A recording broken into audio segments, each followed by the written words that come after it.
Commander Park Jin-ho woke in a medical chamber he had come to know too well. The ceiling was the same crystalline surface he had stared at months ago after the first attack. And for a disorienting moment, he wondered if everything since had been a dream. Then the pain hit him, and he knew it was all real. His body felt wrong in ways he could not immediately identify. He tried to move his legs and found that only one responded. The other lay still beneath the sheets, dead weight attached to his hip. "Do not try to move yet?" Princess Sailor sat beside his bed, just as she had the first time, but she looked different now. There were shadows under her luminescent eyes that had not been there before, and her glow was dimmer, muted by exhaustion and grief. "What happened?" Jin-ho managed to ask. "The coup was defeated," Sailor said. "The noble houses responsible have been arrested, and my mother's rule is secure. Casualties, many," she admitted, "but far fewer than there would have been without the contingencies you put in place. The Queen, safe. Because of you." Jin-ho closed his eyes for a moment, processing. "How bad am I?" Sailor was silent for too long. "Tell me, your spine was damaged beyond repair this time," she said, her voice barely above a whisper. "The human physicians did everything they could, but the trauma was too severe. My legs. One may recover partial function with therapy," she said. "The other will not. So I am crippled." The word hung in the air between them, harsh and final. The physicians preferred different terminology. "I am crippled," Jin-ho repeated. "I cannot protect anyone from a chair. You protected everyone," Sailor said fiercely. "Do not diminish what you did. I did my job. You nearly killed yourself doing your job again. And I am tired of watching you destroy yourself for people who never asked you to." There were tears in her eyes now, glowing drops that fell like liquid starlight.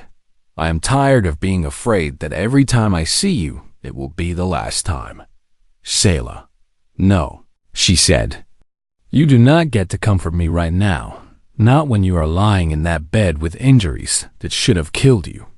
Not when you keep throwing yourself into danger without any thought for what it does to the people who care about you. The people who care about me." "Yes," she said, and her skin blazed gold with defiance. "I care about you, Jin-ho. I have cared about you for months. And you are too busy trying to die heroically to notice." He stared at her in all his years as a soldier, in all the battlefields and burning buildings and moments of certain death. He had never felt as lost as he did now. "I did not think someone like you could care about someone like me. Someone like me. A princess," he said. "Beautiful and kind and meant for someone better." "You are an idiot," Sailor said, but her voice cracked on a laugh. "An absolutely impossible idiot. So I have been told." She reached out and took his hand, her luminescent fingers cool against his scarred skin. "I am not asking you to stop being who you are," she said. "I know you cannot do that. But I am asking you to let someone care about what happens to you. That is harder than you think." "I know," she replied. "But I am very patient, and you are not going anywhere." The door opened and Queen Mahareth entered. She looked older than Jin-ho had ever seen her, the weight of the past weeks pressing visibly on her ancient shoulders, but her eyes were clear. And when she looked at him, there was something in her expression he could not name. "Leave us." "Daughter," she said. "Mother, I will not harm him," the Queen said dryly. "He has made himself too valuable to harm." Sailor squeezed Jin-ho's hand once before releasing it. She left with obvious reluctance, glancing back at him as if afraid he might disappear when they were alone. Mahareth approached the bed and stood looking down at him. "You requested release from Volante service before the attack," she said. "I did not have the chance to respond. The request no longer matters." "Your Majesty," Jin-ho replied. "I am not useful anymore." "Useful," she repeated, and something flickered across her face.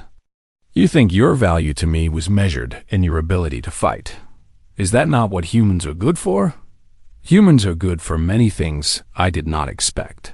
The queen said, "You taught my people something we had forgotten, that there are things worth more than safety, things worth suffering for, things worth dying for.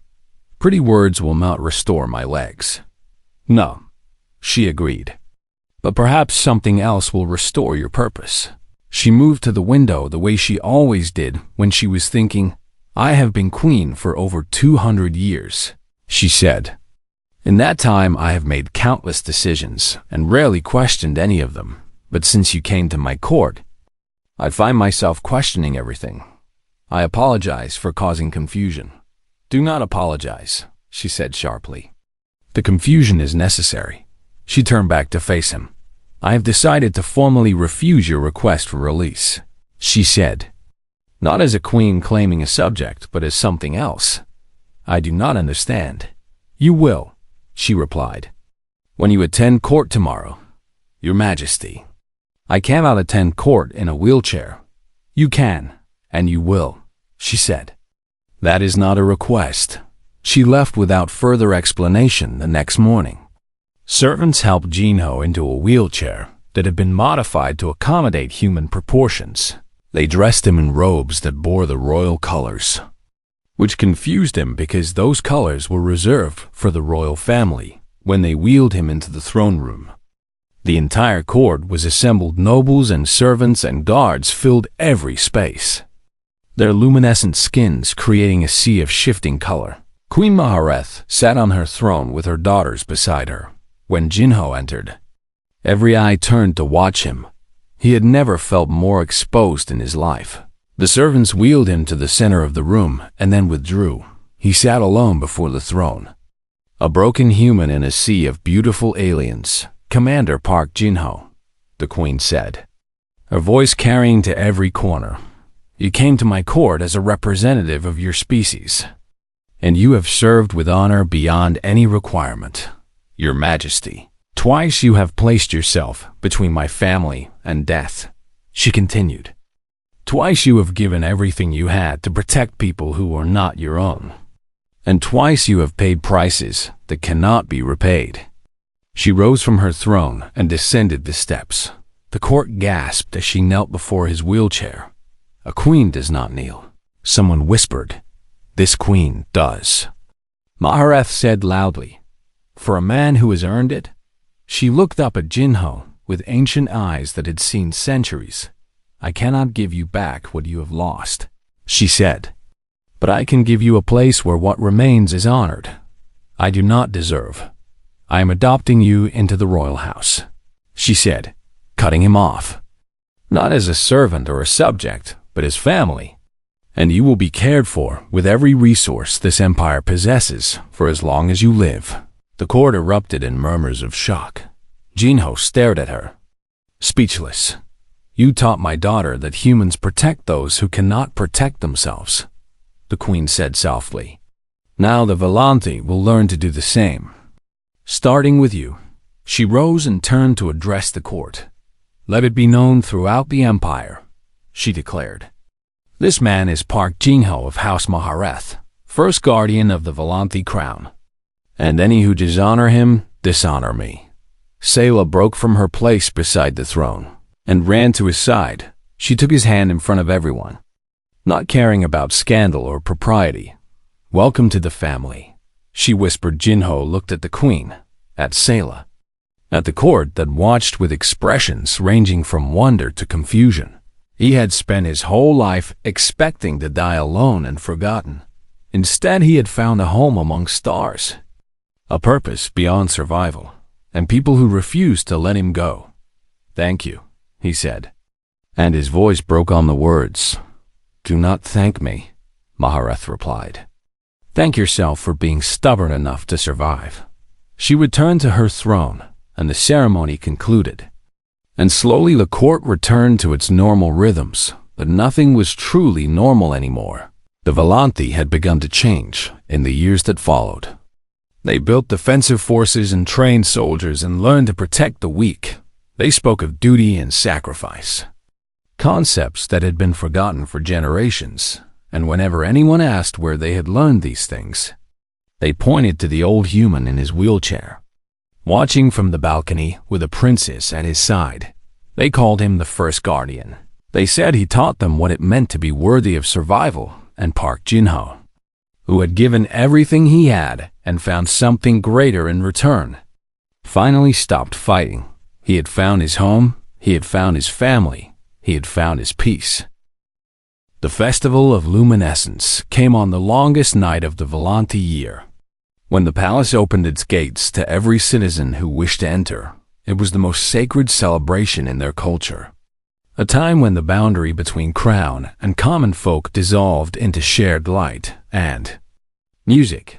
It was also the perfect moment for an attack Jin-ho had warned the queen repeatedly in the weeks leading up to the festival. The chaos of crowds and the tradition of open doors created vulnerabilities that any strategist would recognize, but she could not cancel the festival without explaining why. And explaining why would require admitting that her own nobles might be planning violence. So the celebration proceeded, and Jin-ho positioned himself as close to the royal family as propriety would allow. He watched the crowd with eyes trained by years of combat, searching for the patterns that preceded violence for hours. Nothing happened. The music played and the Volanti danced, and the palace glowed with colors that shifted. Like Aurora, Jin-ho began to wonder if he had been wrong. Then the lights went out. Every crystal in the palace died simultaneously, plunging the celebration into darkness, broken only by the natural glow of Volanti's skin. For a heartbeat, there was silence. Then the screaming began. Armed figures poured through the entrances, wearing masks that blocked the identification features of their luminescent skin. They carried weapons Jin-ho had never seen before, elegant things that hummed with deadly energy. The palace guards fell in the first moments. Unprepared for violence, they had never imagined facing Jin-ho. Did not hesitate. He grabbed a ceremonial staff from a fallen guard and moved toward the Chaudi throne where the queen and her daughter sat frozen. With shock, "Move," he shouted, his voice cutting through the chaos. "Get to the private chambers now." Princess Sayla seemed to wake from a trance. She seized her mother's arm and pulled, and the queen allowed herself to be led as if she had forgotten how to move on her own. Jin-ho followed them, putting himself between the royal family and the attackers flooding the hall. The first masked figure who came at him learned quickly that human combat training had no equivalent in Volanti. Experienced Jin-ho broke his arm in 3 places and took his weapon before the attacker understood what was happening. He fired the unfamiliar weapon and found it responded like any other gun. Point and pull, the figure dropped. More came. The corridor to the private chambers was 30 meters long, and those 30 meters became the longest distance Jin-ho had ever traveled. He fought with everything he had, using the staff when the weapon ran dry, using his fists when the staff broke, using his body to block and shield and protect. A blast caught him in the shoulder and spun him around. He kept moving. Another hit his leg, and he stumbled but did not fall. The pain was familiar, almost welcome. Pain meant he was still alive, still fighting, still standing between danger and the people he had sworn to protect. They reached the private chambers and Jin-ho slammed the doors shut behind them. The locks were ancient but solid, designed for a time when the Volanti had still remembered what threats looked like. "This will not hold forever," he said, his breath coming in ragged gasps. "What do we do?" Sayla asked, her skin cycling through colors so rapidly she looked like a dying star. "You stay here," Jin-ho said. "I go back out." "You cannot," the queen said, and her voice had found its authority again. "You are injured. I have been injured before. You will die. Then I will die protecting you," Jin-ho said simply. "That is what I am for." He turned toward the door, but Sayla grabbed his arm. "Please," she said, and her voice broke on the word. "Please do not leave." He looked at her, at the fear in her luminescent eyes, at the desperation in the way she held on to him, as if he were the only solid thing in a crumbling universe. "I have to," he said softly. "If I stay here, they will break through eventually and everyone dies. But if I go out there, I can buy time." "Time for what?" "For reinforcements to arrive," he said. "The outer province loyalists will have heard the alerts by now, and they will be coming. You do not know that." "I do know that," he replied, "because the Queen planned for this exact scenario weeks ago, following the recommendations of a very stubborn human who would not stop talking about security." Queen Mahareth made a sound that might have been a laugh or a sob. "You prepared contingencies without telling me the details." "You had enough to worry about," Jinho said. "And I wanted you to have plausible deniability if my plans turned out to be treasonous." The doors shuddered as something heavy struck them from outside. "Go," the Queen commanded. "Do what you must." Jinho looked at Sayla one last time. There were words he wanted to say. Words he had been carrying for months without the courage to speak them. But there was no time. And some things were better shown than told. He kissed her forehead, a gentle press of his lips against her glowing skin. And then he opened the doors and stepped through before she could stop him. The corridor had become a battlefield. Bodies lay scattered across the crystalline floor. Mostly guards, but some attackers as well. The fighting had spread through the palace, and Jinho could hear combat echoing from multiple directions. Good. That meant the attackers were being resisted, which meant some of the guards had rallied. He moved through the halls like a ghost made of violence, dispatching enemies before they knew he was there. His injury slowed him but did not stop him. Nothing could stop him now. He found a pocket of loyal guards, making a stand at a junction of corridors, and joined them without asking permission. They stared at him with something like awe. This human covered in blood and burn marks who moved through combat like he had been born for it. "Hold this position," he ordered. "Reinforcements are coming from the outer provinces, and we need to keep the attackers contained until they arrive." "How do you know reinforcements are coming?" one of the guards asked. "Because I arranged it weeks ago," Jinho replied. "Now stop asking questions and start fighting." They fought hours past, or maybe minutes, time becoming meaningless in the blur of combat. Jinho took more wounds and ignored them. He killed more attackers than he could count and felt nothing but cold determination when the reinforcements finally arrived, crashing through the palace gates with actual military precision. Jinho was still standing. Barely he watched the loyalist forces sweep through the remaining insurgents and allowed himself a moment of satisfaction. Then his legs gave. Out in the world tilted sideways, the last thing he saw before unconsciousness took him was the crystalline ceiling far above, refracting the restored lights into rainbows. He had done it. The queen was safe. The princess was safe. Everything else could wait. 6 months had transformed Commander Park Jinho in ways both visible and invisible. He walked now, though the limp would never fully leave him. His lungs still burned when he climbed too many stairs, and some nights the pain in his spine made sleep impossible. But he was alive, and he was still in the palace.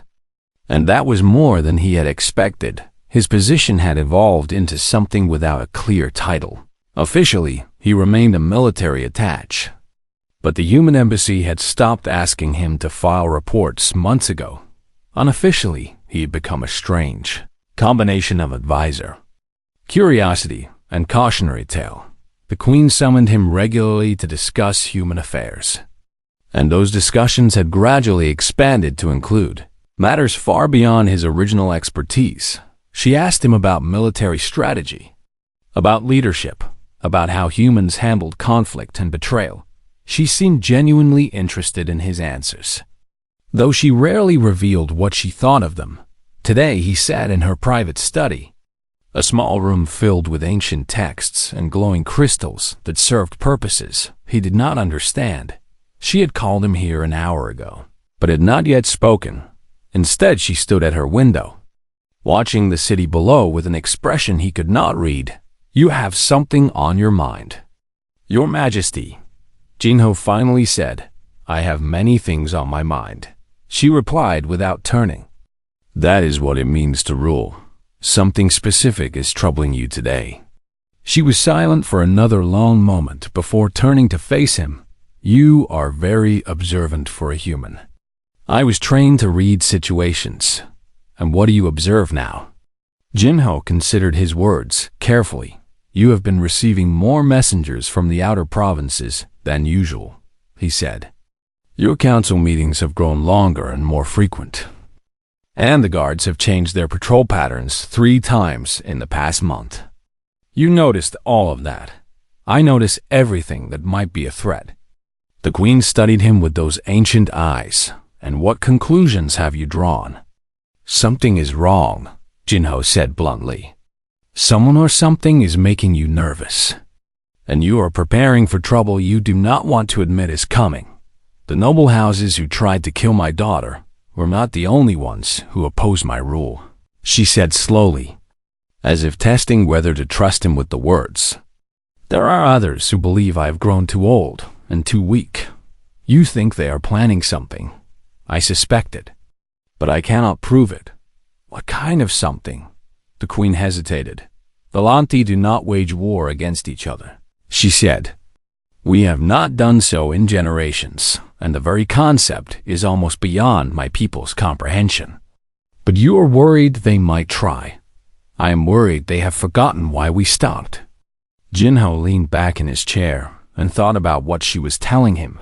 He had learned much about Valanti history during his months in the palace. They were a peaceful species by nature and by choice, having abandoned violence after devastating wars in their ancient past, but peace maintained for generations. Could also mean that the skills and instincts necessary to recognize danger had atrophied. "Show me your security arrangements," he said. "Why?" "Because I can see things your people cannot." "What makes you so certain?" "Humans never stopped fighting each other," Jinho said. "We know what violence looks like when it is coming, and we know how to prepare for it." The queen was silent for a long moment. "My advisors would be horrified if I involved a human in matters of palace security." "Your advisors almost let your daughter die because they could not imagine anyone would try to hurt her," Jinho replied. "Their opinions have limits." Something flickered across her face that might have been amusement or might have been something else entirely. "Very well. Commander Park," she said, "show me what you see." Over the following weeks, Jinho immersed himself in the security arrangements of the palace.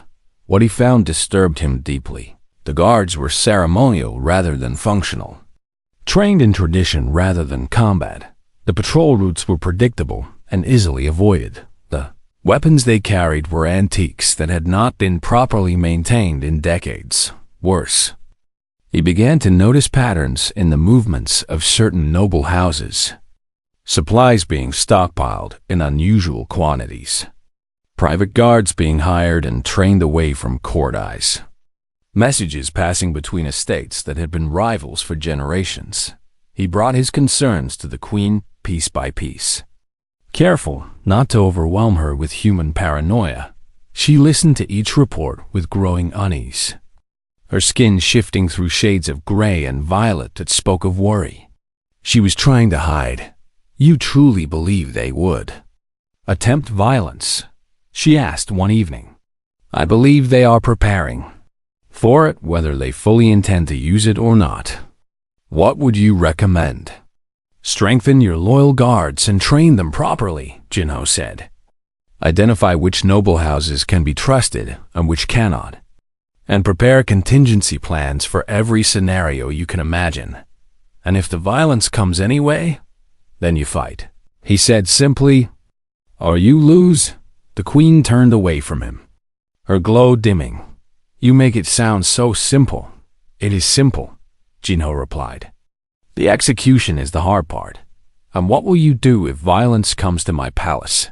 Jinho did not hesitate. "I will stand between you and whoever comes." The same as I did for your daughter. You have already given enough for my family. There is no enough when it comes to protecting people." She turned back to face him. And for the first time, he saw something vulnerable in those ancient eyes. "Why do you keep doing this?" she asked. "You could request release and return to your homeworld, and I would not stop you despite my earlier decree. Would you let me go, if you truly wished it?" "Yes. Then why have you not asked before now?" She was silent.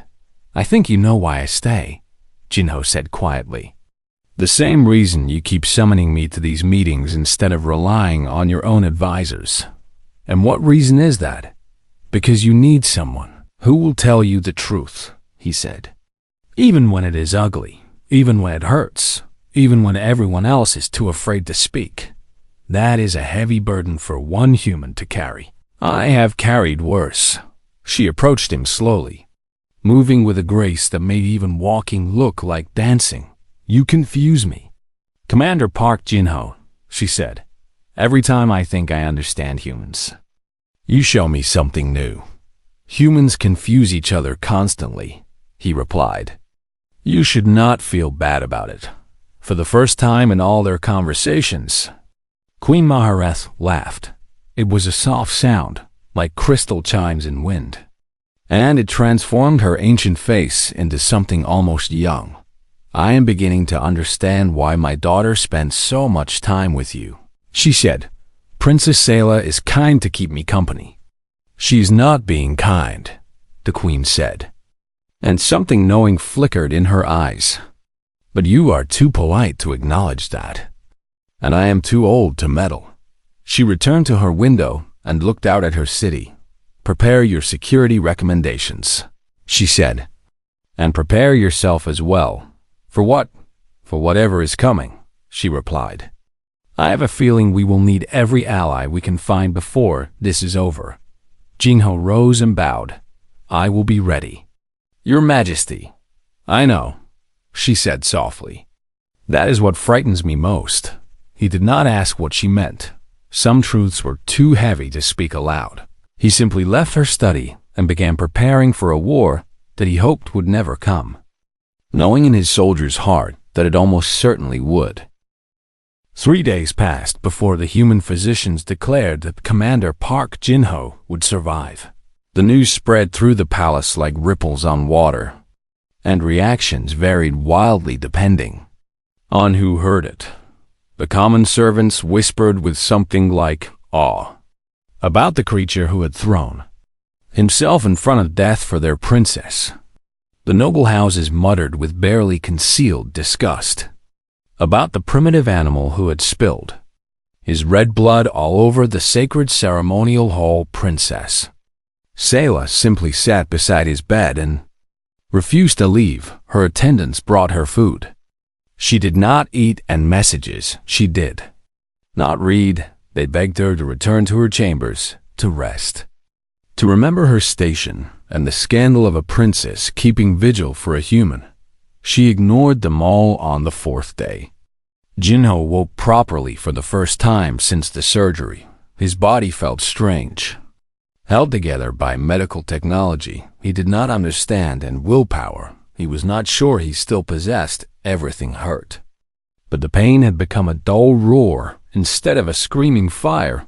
Sayla was sitting in a chair beside his bed, her luminescent skin dim with exhaustion. When his eyes opened, her glow brightened immediately. "You are awake," she said, leaning forward. "The physician said you might not wake for another cycle." "How long was I unconscious?" 3 days since your people operated on you." Jinho tried to sit up and immediately regretted it. Pain lanced through his back, sharp and terrible, and his legs did not respond the way they should. "Do not move," Sayla said quickly, her hands pressing gently on his shoulders. "Your spine was damaged badly, and the repairs are still settling. My legs. The physicians say you will walk again, but it will take time and effort. And my lungs," Sayla hesitated, her skin flickering with gray worry. "The sonic weapon caused scarring," she admitted. "They could not repair all of it." Jinho absorbed this information. Quietly, he had known the moment the weapon hit him that he was paying a price he might never recover from. But the princess was alive. He could. Live with damaged lungs and a broken spine, if it meant she was. Still breathing. You should not be here. Your Highness, he said. You saved my life. That does not change what is proper. Nothing is proper anymore, Sayla said. And her voice cracked slightly. A man nearly died for me, and I could do nothing but watch. You stayed with me. That is not enough. It was more than enough, Jinho said quietly. No one has ever stayed with me before. The words came out before he could stop them. A confession he had not meant to make Sayla's skin shifted to soft gold. And she did not ask him to explain. Perhaps she understood that some wounds were older than the ones currently healing. The door opened and Queen Mahareth entered without announcement. Sayla stood quickly, but her mother waved her back down. Sit, daughter, the queen said. I am not here to scold you. She approached the bed and studied Jinho with those ancient eyes that had seen centuries pass. The investigation into the attack has concluded, she said. The assassin was hired by a coalition of noble houses who oppose my alliance with humanity. They tried to kill your daughter to send a political message. Jinho said, Yes, that is disgusting. That is politics, the queen replied. Though her skin flickered with something that might have been agreement, what will happen to them? The nobles involved have been arrested and will face judgment. But the larger problem remains, Mahareth said. There are many in my court who believe humans are dangerous animals, who should be kept far from Volanti space. They are not wrong about the dangerous part. No, the queen agreed. But they are wrong about what kind of danger you represent. She was silent for a moment. And Jinho had the strange feeling that she was struggling with something queens did not struggle. Or at least they did not show it. I have a question for you. Commander Park, she finally said, Ask, when you have recovered enough to travel, what do you intend to do? Jinho had been thinking about this during the brief moments of consciousness over the past days. The answer was clear. Even if he did not like it, I will request a transfer back to Earth, he said. I have caused a diplomatic incident by involving myself in internal Volanti affairs, and my continued presence will only make things worse for the Alliance. You believe you have failed your mission. I have. Interesting, the queen said. I see it differently. She moved to the window and looked out at the crystalline spires of her palace. You threw yourself between my daughter and death without hesitation, she said. You took wounds that should have killed you, and you stayed conscious long enough to eliminate the threat before allowing yourself to fall. That is just training. No, she said, turning back to face him. That is something else entirely. She approached the bed again, and her expression had shifted to something Jinho could not read. My people have not known violence for generations, she said. We have forgotten what it means to protect others at cost to ourselves. And we have forgotten what it looks like when someone chooses pain for the sake of another. Your Majesty, I am not finished, she said, and her voice carried the weight of absolute authority. You have shown my daughter and my court something they needed to see, and I will not allow you to disappear back to your homeworld as if none of it mattered. I do not understand. Your request for transfer is denied. Commander Park, the queen said, you belong to the Volanti crown now, and you will remain here until I decide otherwise. Jinho stared at her. You cannot simply claim a human citizen. I am a queen, she said, and there was something almost like amusement in her voice. I can do many things. The human embassy will protest. Let them protest. She turned to leave, then paused at the door. My daughter will remain with you as long as she wishes, she said, and you will accept her presence without further objections about propriety. Your Majesty, that is also an order. Commander Park. She left before he could argue further. Sayla watched her mother go with an expression of pure shock. her skin cycling through colors so rapidly that Jinho could not track them. I have never seen her do anything like that. Sayla whispered, "She cannot actually keep me here against my will. She is the queen. I am not her subject." "You are now," Sayla said, and despite everything, her skin flickered with warm gold. "Welcome to the Volanthi Empire." Commander Park Jinho. Jinho lay back against his pillows and stared at the crystalline ceiling. He had come to this world as a simple military attach, expecting a quiet posting where nothing ever happened. Now he was apparently the property of an alien queen, recovering from wounds that would mark him forever. With the princess keeping vigil at his bedside, he had no idea what would come next. But for the first time in a very long time, he found that he wanted to find out Jinho. He said quietly, "My name is Jinho. And if you are going to sit beside my bed and ignore all propriety, you might as well use it." Sayla's skin glowed bright gold, and she smiled. "Rest now, Jinho," she said. "Tomorrow we will see what the queen plans to do with you." He closed his eyes. The pain was still there, but somehow it seemed more bearable now. He was not alone anymore. For a human who had spent most of his life expecting to die forgotten, that meant more than he could possibly explain. Commander Park Jinho stood at the edge of the ceremonial hall and watched the Volanthi nobility glide past him like living starlight.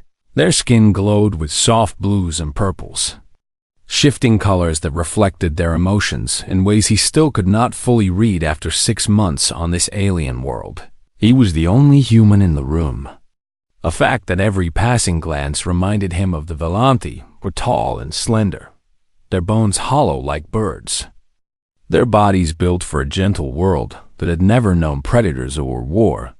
Jinho was short by human standards, but next to them he felt like a block of stone among glass sculptures. He did not belong here. Everyone knew it. "You look uncomfortable." "Commander Park." He turned to find Princess Sayla standing beside him, her luminescent eyes studying his face with open curiosity. She was the third daughter of Queen Mahareth, young by Volanthi standards at only 80 years old. To humans, she looked like a woman in her 20s, impossibly beautiful in a way that things not meant for human eyes often were.